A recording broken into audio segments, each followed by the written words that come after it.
Satsankalpa.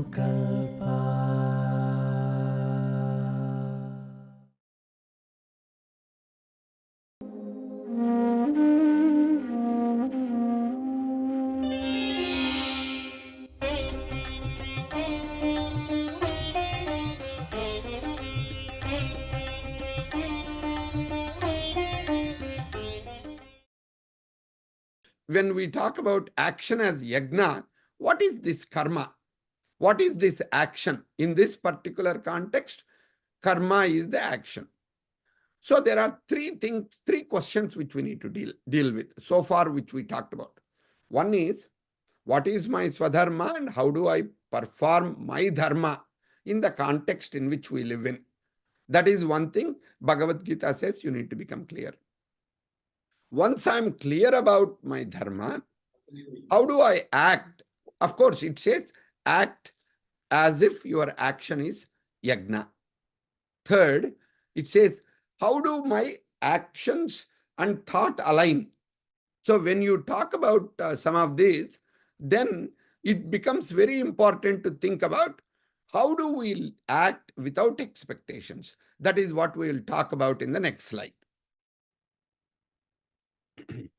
So when we are asking people to act without expectations, action as yagna, the three things which you can break up into are, whenever you do your duty. Say, by the way, if you notice, we are saying duty is a word that we are using in the Bhagavad Gita context.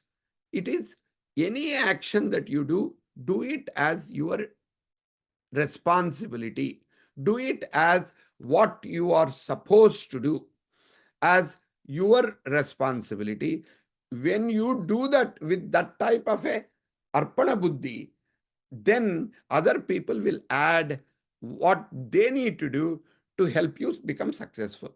So, for example, if you are looking for a new job in these economic conditions, when you hear every day some companies are letting go of more people, like yesterday or day before yesterday, Intel said we are going to lay off so many people.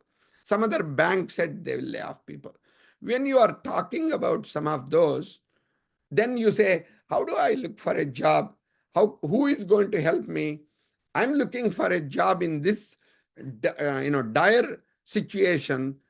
But if you keep waiting, if you say, maybe I should apply for a job 3 months from now, maybe I should do something else. Instead of that, do your duty without really worrying about what result will come out of it.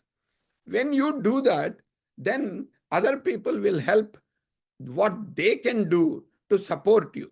But you see, if you don't do your first act, saying this is what I want to do, then they cannot help you. Like, there is a story that goes where it seems somebody who was a monk who came to United States because somebody brought him, and he was sitting in one small place and he was teaching whatever he could. And then one day he said, wouldn't it be nice if I were to have a small hall that would be a place where I can go and teach people instead of sitting and teaching in the, like a Santa Cruz small beach. A few people come and do it. Instead of that, it will be wonderful if I were to have an ashram.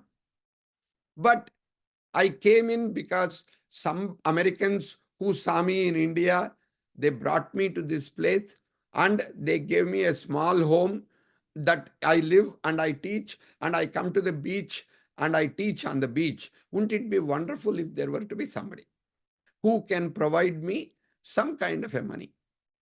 As he thought about, he realized United States, especially here, whenever you go somewhere, you hear about lottery, California lottery. He thought, wouldn't it be nice if I were to win a lottery? Then all the money that I get, I will actually do this.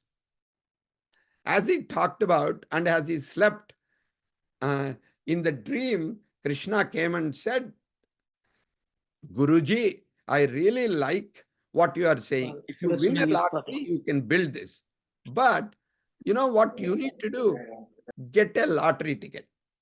If you can get a lottery ticket, then maybe I can help you to win it. So you are that person who wants to get a job. So go first, start the process. Don't think about and say, if I do this, I will look like a fool. I'm telling everybody I'm looking for a job. If I keep telling that and I don't have a job, they think I'm not capable. Don't think that way. You need to go ahead and take the first step courageously with a positive attitude that you will get the job, and go ahead and take that step. Then other people will say, oh, what job are you offering? Oh, let me see in my LinkedIn whether I know anybody whom I can connect with you in that particular company.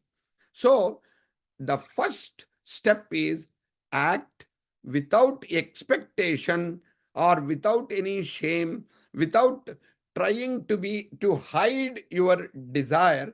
Just do the sankalpam and do your duty.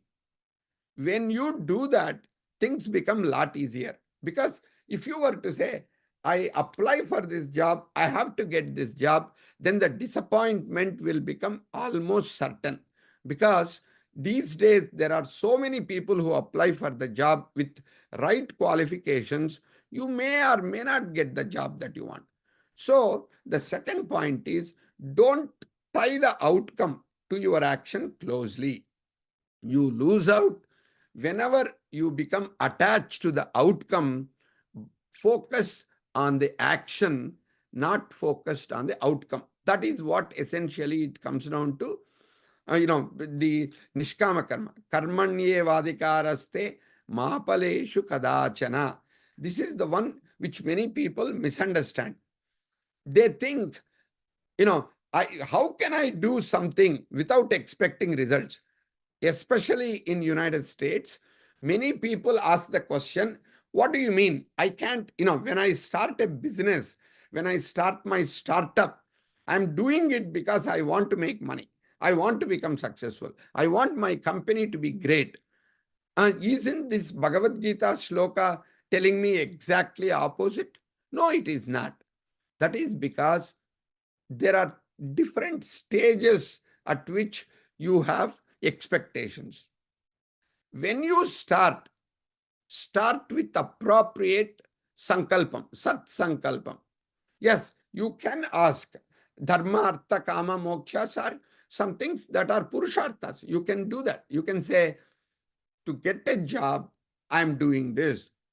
For my benefit of my family, I'm doing this. Before you start that, you have sankalpam. And you can say, if you are doing it at your home, like a Satyanarayana Puja or something else, you say, Mama dharmartha kama pala purushartha siddhyartham. And if you are having a priest, you say, Archakamukena aham Satyanarayana vratam karishyami. And the priest will say, please say Mama. What does it mean? I am the one who is doing it. And then you put the Sankalpa Mudra, you put your left hand on your right hand on the right knee, and then you do all that. That is what is called Satsankalpa. So you can ask a question, isn't that against what Bhagavad Gita is saying? No, it is not.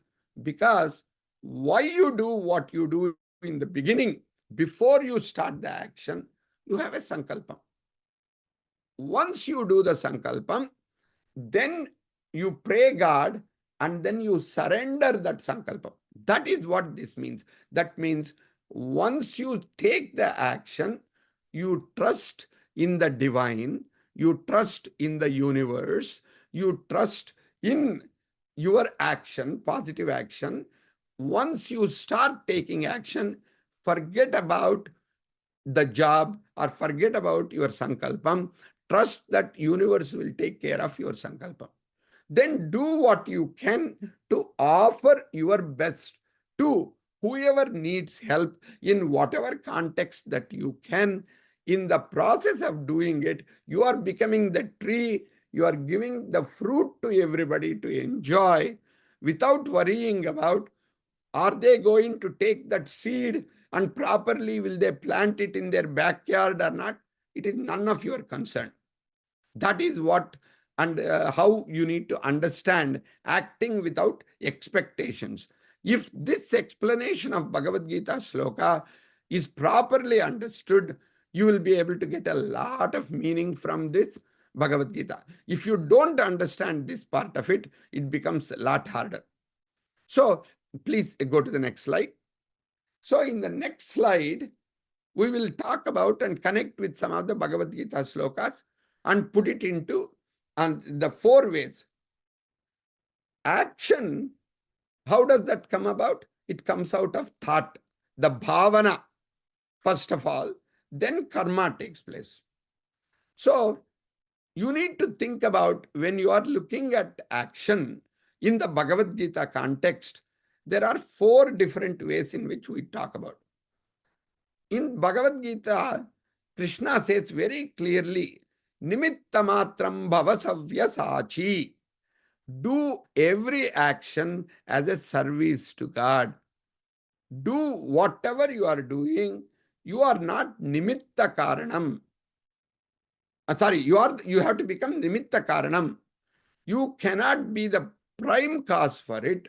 Like in some of the things which you talk about, when you make a pot, you are the potter. You are not the mud that becomes the pot. So, without a potter, can the pot can be done? Yeah, these days with all the mechanical stuff, even if nobody is making it with the AI and with all the machines, you can make the pot. But without the mud, can you make the pot? No, you cannot. Because you are not the mud, because you are the person who is making the pot. If you think, I make the best pots, if, like I remember working with the Boeing at one time as a consultant, we used to say in Boeing, if you want the best, safest, greatest, cheapest airplanes, you need to come to Puget Sound area in Seattle because we make the best planes. You know what? That used to be in 1980s and 1990s. Now Airbus makes it, somebody else makes it. As a matter of fact, the Boeing's dominance is already gone because there was a certain sense of pride. That pride, instead of doing your action as a service to God, you do it to feed your ego.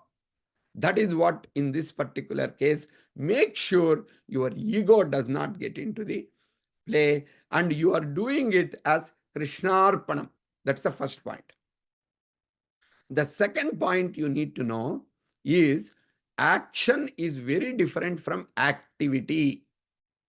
The activity checklist that you create every day in the morning, these are the things that I need to do. I need to get up in the morning, get ready, give this Gita talk, then I have this other conversation, this is where I'm going. That is the checklist, that's the activity list. Are you doing activity means you are doing it mindlessly, with a conditioned mind, without paying any thought or attention to it. You are just getting it done. Like you brush your teeth, like you wash your face, like most of the times how you eat your food, you eat it mindlessly. Only when somebody asks you, hey, how was that curry? Oh, okay, let me see. Let me eat again and then remember that I'm eating this curry. You have asked me for the feedback, then I will give it to you.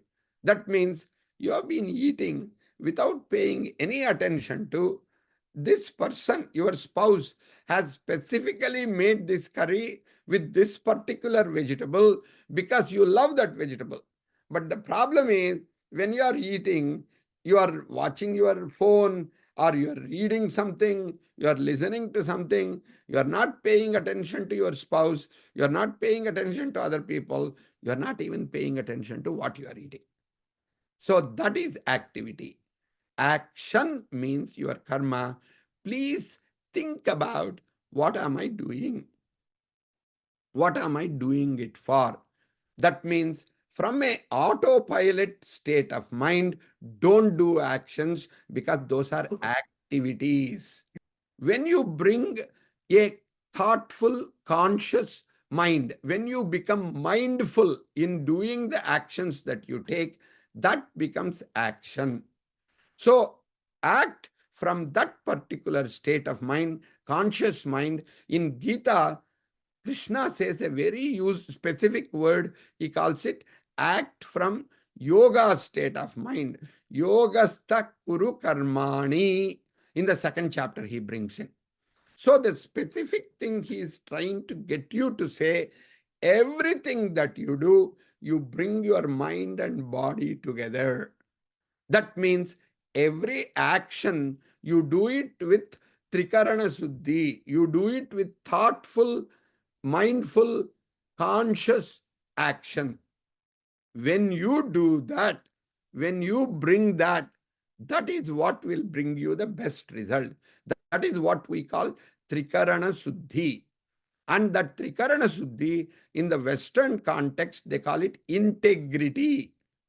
Integrity is aligning your mind, aligning your words, aligning your action. By the way, this is not just in Gita. Even when we do something, like some of the people recite Vishnu Sahasranamam. What is the sloka that you tell at the end of Vishnu Sahasranamam?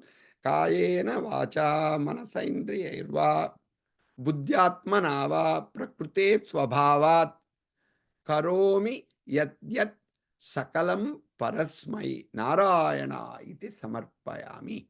What are we saying there? I will do it with kaya, vacha, manasa, buddhi, indriya, all of them I'm putting it, and everything which I have, I will do karomi yat yat sakalam parasmai. Everything is yours. Narayana iti samarpayami. So with that kind of a samarpana bhavam, when you do the action, and if that kind of action rather than activity becomes part of what you do, then you are actually thinking, not just having thoughts. You are conscious and mindful. That is what is the word that they use, right? Mindful approach to doing things. Mindfulness is in Buddhism, mindfulness in yoga, mindfulness is in Bhagavad Gita. That is the basis for any meaningful conscious action. Especially in the age of large language models, when you talk about ChatGPT or when you talk about Google Gemini or any of this, if you want to excel in the age of AI, you need to become conscious, because intellect now is ruled by AI. But your consciousness, is it ruling you? Or are you acting mindlessly? That is something that becomes extremely important. Next slide, please. Of course, you may say, in these days, if you can put the whole thing, because I did it for my own presentation, but in this it will be hard. So you can say, I cannot act selflessly. But if you are living in daily life, what Bhagavad Gita says is, you may not do completely selflessly. At least act with the enlightened self-interest. When you act with enlightened self-interest, that means if you want, like I get this day in and day out. People call me up or send me a message on LinkedIn or on WhatsApp or on email saying, Prasad sir, you have connections to this person, Alan Malali here, or in Google you are connected to this person, or in Microsoft. Can you please connect me? You know what? Who are you? Why should I connect you to that person? Oh, I'm connected to you on LinkedIn.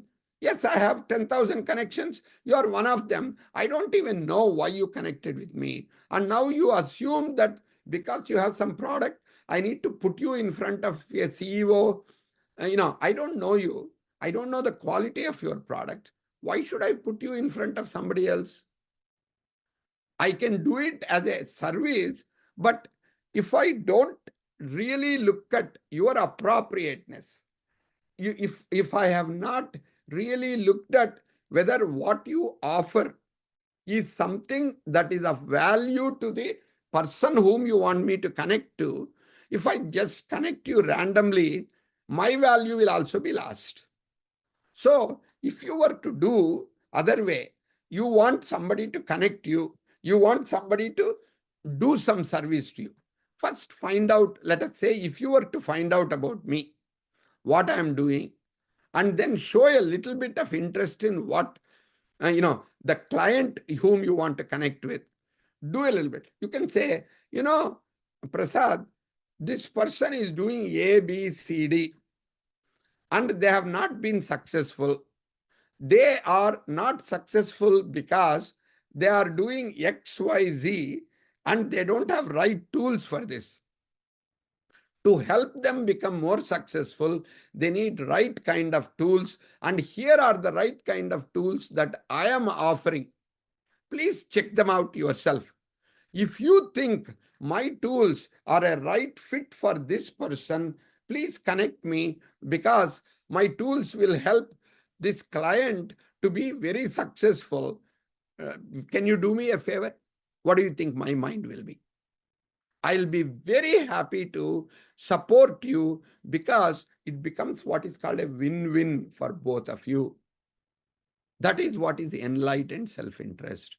The example we use, the fruits that are given by the tree and the way in which tree offers fruits is an enlightened self-interest. There is a gentleman called Adam Grant. He is a young professor in Wharton who has become very famous. He is on TED and he is on New York Times and all of it. He wrote a book, and where he says there are takers, there are givers, there are matchers. There are people who say, give me, give me, give me, give me, give me. Anything you say, they want to take it. I'm sure you found them in your company, you found them in your life, and you found them in your neighborhood. They are the people who are very happy to receive everything that you have, but they don't give anything. There are other kinds of people who are always very helpful, who are very generous, and who give without ever worrying about what are they receiving back. And there are people who say, I will do this if you do this. They are matchers. He found over a period of time, when they did the research, he found people who are givers become more successful than people who are takers. That means even in the Western world, people are discovering that enlightened self-interest, a kind of action, the Bhagavad Gita message, can actually become successful in the 21st century. So this particular way of doing it is what you call, whatever action you are doing, you are being a sattvika karta. We will talk about the gunas, sattvika, rajasika and tamasika later, but I just want to introduce a concept here. You are being a kind of a karta. The karta who is operating out of sattvika buddhi instead of tamasika buddhi, where you don't care about anything. I'm just doing it because this is what my body, my mind thinks I should do. That is tamasic, without thinking anything else. Rajasic means I'm doing this because you want, this, and when you get this, you are going to give me this. Because I want this from you, I am doing this. This is like a matcher attitude Adam Grant talks about. That is Rajasika Buddhi. Sattvika Buddhi is like what we said in the Bhagavad Gita, do because I have done this best and I want to be an positive change I want to bring in the world. And to do that, I need to first do my part of arpana, then other people will do. So whatever action you do it with a sense of gratitude and say, na mama, not mine. I'm doing this because this is yours, God has given, and I'm doing it with a sense of gratitude and a sense of joy. Next slide, please. This is what we talked about a little bit earlier, aligning your words with feelings and actions. When you do that, ultimately yoga is what you are practicing. Because in the second chapter of Bhagavad Gita, Krishna says right up front, before he goes into action, before he goes into everything else, he says, essentially, use your buddhi. So, everything what you do, if you do it from a yoga kind of a way, then you will operate your mind and your body and the the Krishna, all of them begin to align, and that kind of action is yoga. And next slide, if you look at, most important, I gave you so far about how you can live in a day-to-day basis based on what Gita talks about, what you need to watch out. The feelings are the ones which you need to watch out for. Why? Because the feelings change based on whom you are talking to and how far are you in that conversation. So the feelings keep on changing. So it is important to recognize feelings are important only to a certain point. Feelings help you to become aware of the changes in energy that are taking place. Feelings are cognized emotions. Emotions are different from feelings. Emotions, you can call them as energy in motion is emotion. E is for energy. Motion means fluidity of energy. That means whatever is happening in your body, when there is a movement of energy, when you recognize that movement and you give a name to it, that name is your feeling. And this feeling changes with your body sensations, with your awareness, with the time. That's the reason why in Bhagavad Gita, essentially for Krishna, he says, don't just follow your emotions, because everything changes. Whom you associate, how your desires come about, how your anger comes, it can become the what you might call the path to going down. That is what you talk about. Sangat sanjayate kama, kamat krodho bijayate, krodho bhavati sammoha, sammoha smriti vibramaha, smriti brahmsat buddhi nasha, buddhi nashat pranasyati. So this, which is in the uh, uh, second chapter, which he talks about, all these feelings can lead you down the garden path. What is Bhagavad Gita's suggestion? Create a space between your reactions and your action. Whatever is creating a strong emotional reaction, that is what is the stimulus. But make sure your action is not just an automatic activity which comes from the stimulus. Automatic reflection is not good thing. Create a space between what you receive and what you act on. The gap between the stimulus and response is the gap where the choice, your not just the swadharma, but not just, it is not arising out of your swabhava. That is where your svecha, swa icha, that is the free will, that is the choice that exists. Of course, you might ask, oh, what are you talking about free will here? Everything is destiny. God has already determined. God has already determined what will happen if you are the karta. What kind of a karta are you? Who are you being? That's why Bhagavad Gita, in this talk, I began right from the beginning saying that who you are changes your karma, changes your outcome. If you are the karta, that is different. If you are only nimitta matram, you will get different result. And when you truly let go of complete doership and enjoyership, like what I said in the previous slide, na mama, not mine, with that feeling, if you do, with that samarpana buddhi, if you do, and if you do it with a sense of gratitude, everything I'm grateful, I'm just the instrument, nimitta matram, I'm doing this. When I do some of that type of stuff, the karma also does not get attached to you. That is when you have freedom. That is when you have free will. That is when Arjuna becomes Krishna.